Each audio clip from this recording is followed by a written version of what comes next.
Imagine waking up 5 years from now and realizing you missed the exact same opportunities that made millions of Chinese entrepreneurs rich. Because those opportunities are opening in Africa right now. Wealth team. Here's the truth most people will never understand. Countries don't become rich by accident. People make countries rich. Entrepreneurs make nations wealthy. And China is the greatest living example of this fact. In just 40 years, China moved from poverty to a global superpower. But it didn't happen because of government alone. It happened because millions of ordinary people, farmers, shop owners, village families, built simple businesses that quietly became empires. And today, Africa is standing at the same very starting point China stood in the 1990s. The demand is here, the population is here, the resources are here, and the opportunity is even bigger. If you are new to the channel, my name is Tim, the leader of the Wealth Team. And on this channel, we are on a mission to turn thousands of Africans into millionaires before the next 1 year. Subscribe and have the opportunity of being among the thousands. So back to the video. Today we are going deep, not just surface level. You are going to see exactly how Chinese entrepreneurs built massive wealth from these industries from the scratch, and how you, as part of the Wealth Team, can copy the same blueprint in Africa, step by step. No theory, no fantasy, just proven wealth models that already worked in China and are now ripe for Africa. Now let's begin. The first is plastic and recycling, which I call China's dirt to gold empire. Wealth Team. Most people see plastic waste as useless trash, but the Chinese saw it as gold. For decades, China imported the world's plastic waste, cleaned it, melted it, and turned it into plastic pellets. Pellets that manufacturers used to produce buckets, chairs, pipes, toys, and much more. What people don't realize is this. Some of China's richest rural families made their money from plastic recycling. They started with no university degree, no sophisticated machines, often no capital, just a backyard and determination. They collected waste from their communities, washed it by hand, dried it, and melted it into pellets using small machines. Then they reinvested profits into bigger machines. Here is the secret. They control the raw materials. Africa today is experiencing exactly what China experienced. Cities are overflowing with plastic waste. Manufacturers are struggling to get cheap recycled pellets. Governments are desperate for a solution. This is the opening for you. You can start a plastic recycling micro plant, which can begin with basic washing tank, grinder, and pelletizer. With as little as $300 to $5,000, you can get into this. But here's the real jackpot. Africa currently imports millions of dollars worth of plastic pellets from Asia. Yet Africa is still drowning in plastic locally. Can you see the point? This means that materials you need are already lying right in front of you. The Chinese became wealthy from this because they understood the long-term game. So if you are starting, be willing to start small, reinvent nothing, just control the supply, and be ready for the long-term game. Trust me on this. Africa can not only replicate this, Africa can dominate it. The next is solar panel production. Now the Chinese dominated this because they saw the future very early. China didn't become the world leader in solar panels by trying to compete with Europe or America. They focused on one simple strategy. They started with assembly, then climbed the ladder slowly. They didn't make solar cells at first. They assembled frames. They produced junction boxes. They handled wiring. They manufactured tempered glass. Piece by piece, they mastered the solar industry. And today, guess what? China controls more than 70% of the global solar market. And what's the big hit for you? Africa is now facing a massive electricity shortage. Tens of millions of homes and businesses need power solutions today, not in 2030. This is exactly where China was when their solar revolution began. Africans don't need billion-dollar factories to start. All you need is imported solar cells, basic assembly tables, local branding, strong distribution, partnership with installers. That's exactly what the Chinese did. In fact, many Chinese solar companies started out as small workshops and built themselves into today's giants. As a member of the world team, understand this: Africans have the advantage China never had. The demand here is explosive and immediate. You can start a small solar assembly operation with as little as $3,000 to $8,000. With this, you can be ahead of the wave. Trust me. The next is packaging production, which is China's hidden billion-dollar industry. If you've ever touched a nylon bag, or carton, a sachet, a plastic bottle, odds are it came from China. But most people don't know why China won this industry. It's very simple. Every product needs packaging, from food to cosmetic, electronics, medicine, every single thing. Let me take you back a little. In the 1990s and early 2000s, small Chinese families bought one machine, a nylon cutting machine, a carton printer, a bottle mold, and served local factories. Over time, these small family-run workshops grew into full-blown factories. Africa today faces the exact same gap. Most packaging is imported. Local producers are desperate for cheaper, faster, and closer packaging supplies.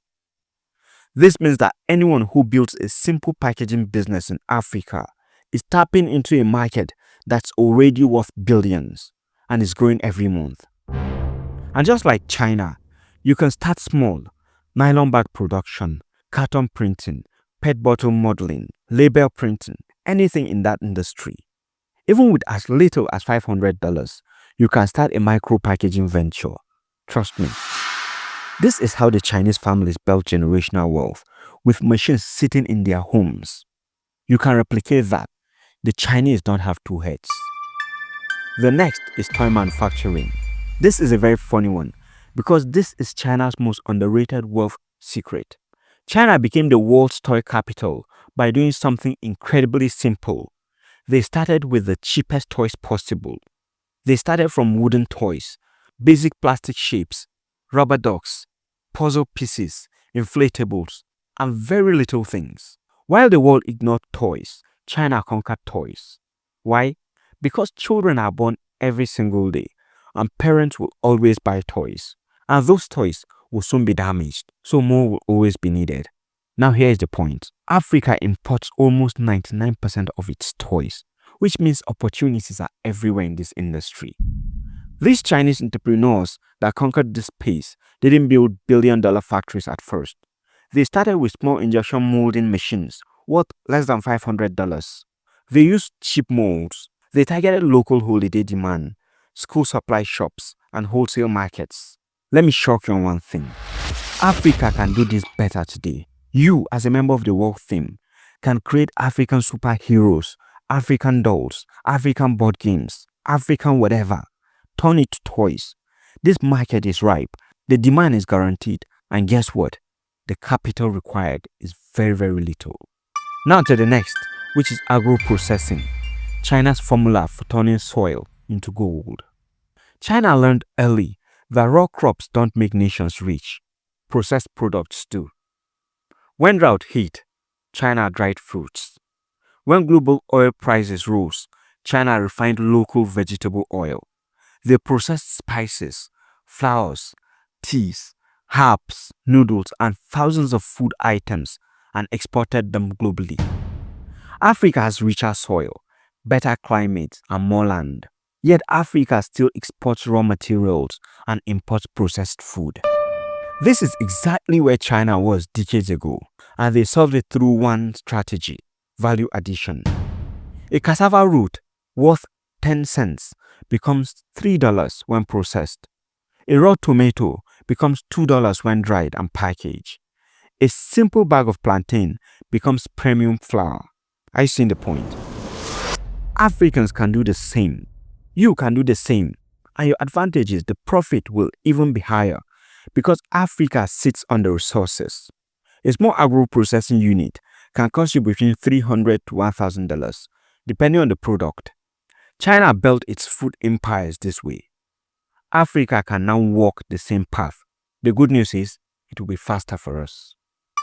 The next business idea we can learn from China is e-commerce stores. How Chinese entrepreneurs build trillion-dollar platforms.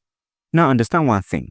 Before Alibaba, ordinary Chinese people were selling products online using simple websites and message boards. They followed a simple formula: cheap products, small margin, high volume, fast delivery, and trust-based service. That formula built giants. Africa is at the exact spot now. People are buying online more than ever, and they will continue. Niche e-commerce site is exploding, and it will keep exploding. Smartphone penetration is rising, and logistics are improving. As an entrepreneur and member of the wealth team, you can copy the same Chinese path by picking one niche, building trust, delivering fast, offering lower prices, and building customer communities. You don't need a warehouse. You don't need millions. You need consistency. That's exactly how the Chinese began. Even starting with $100 to $300 for inventory is very much possible. Now to the next, which is China's middle-class wealth machine, raw food packaging. China saw rising middle-class income and knew people wanted clean, convenient food. So what did they do? Entrepreneurs began washing vegetables, drying grains, packaging spices, sealing beans, and barcode labeling everything. Africans want the same thing: clean food, safe food, ready-to-use food. That's where you come in. Raw food packaging is one of the fastest growing sectors in Africa today. And you can start with a sealing machine, transparent packaging, a digital scale, clean space, and of course, as I always say, consistency. This is exactly how Chinese families entered supermarkets across the country and beyond. Africa is overdue for this upgrade. They have reached the gap, and the first movers will control the market. This takes us to the next, which is mushroom farming, China's silent millionaire maker. China is the world's largest mushroom producer, not because it's complicated, but because it is very simple and profitable. Mushrooms grow very fast. They grow vertically. They grow in small rooms. They grow in hot climates. They sell for very high prices because they are used in medicine and food. Africans can replicate this model perfectly. Chinese farmers built cooperatives, training systems, and low-cost growing houses. What we don't know is that we have better natural conditions for this. We have cheaper labor. We have everything ready for us to join in. A small mushroom setup can cost as little as $200 to $500. A medium farm can cost anything from $500 to $1,000. The profit margins are extremely high. This is one of the easiest ways that Africa can copy the Chinese model. Now from food, let's go to China's urban growth goldmine, which is cleaning services. As Chinese cities expanded, cleaning companies exploded. People needed office cleaning, hospital cleaning, restaurant cleaning, industrial cleaning, and of course, home cleaning. This became a multi-billion-dollar service industry. Africa is now urbanizing even faster than China did. That means demand for cleaning services is skyrocketing. The Chinese made money through uniforms, professional branding, subscription packages, monthly retainers, and reliable staff. The next business that we can copy from China is rural to urban produce brokage, China's most untold wealth hack. Chinese millionaires were not all factory owners. Many were middlemen who simply moved farm products into the cities. They built networks with farmers. They handled transportation. They stored goods in small warehouses. They sold to wholesalers and supermarkets. Africa desperately needs this system today. Trust me. Farmers waste crops every single day because of poor logistics. At the same time, cities suffer price hikes because of poor supply. Anyone who is able to build this bridge becomes essential and wealthy. Trust me. And guess what? The startup cost is not much. With $200 to $1,000, you can get into this game and dominate it with time. The next thing we can copy from China is its smart response to working mothers. That's baby food and winning meals. As more Chinese women joined the workforce, traditional home-cooked baby meals declined. So what happened? Entrepreneurs saw the gap. They created small factories producing porridge mixes, fruit purees, vegetable blends, and organic baby foods. Africa is entering this same phase. Young parents want safe, nutritious, trustworthy baby food. That's where you can come in. Find one thing you can learn and start producing it. Brand it well. Focus on your hygiene, and tomorrow is yours. Small scale production can start from anything from $500 to $2,000, depending on the packaging that you want and the equipment. This market will not explode in the next 3 years. It is already exploding. Trust me, wealth team. Trust me. Now this takes us to China's new age wealth engine, the one that dominates today, which is 3D printing of industrial machine parts. China adopted 3D printing early and used it to solve one problem: machine parts taking too long to import. So they printed them, from gears to casings, prototypes, nuts, bolts, every single thing. Africa imports all these same things. We import every spare parts that we need. Very little is made on this continent. A 3D printing hub can serve factories, small industries, repair shops, hospitals, universities, engineers, and the list continues. This is the future of manufacturing, and early adopters in Africa will become industry kings. As a member of the wealth team, you can start this by buying a 3D printing machine for anything between $1,000 to $3,000, depending on the machines. Of course, with time, you can upgrade to much bigger ones, but you can start from here.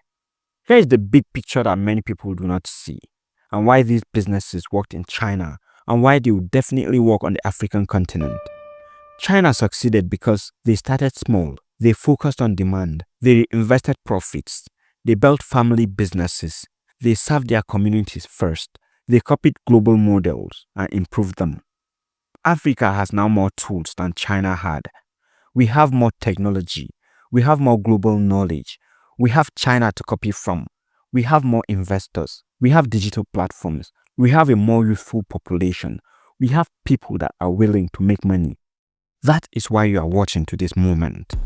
Africa is not behind, we are simply just beginning. Wealth team. Fortune favors those who recognize patterns. China has given us a pattern. It wasn't magic, it was strategy, it was timing, it was simple businesses that scaled. And Africa now stands at the same point with bigger potential. These industries are not theories, they are proven wealth creation engines. The next millionaires in Africa will come from people who take these opportunities now, not later, who take them very seriously. The question is, will you be one of them? Let me receive your answer in the comment box and let me know where you're watching from and which of these models you are jumping into. To help us raise millionaires in Africa, subscribe to this channel and share.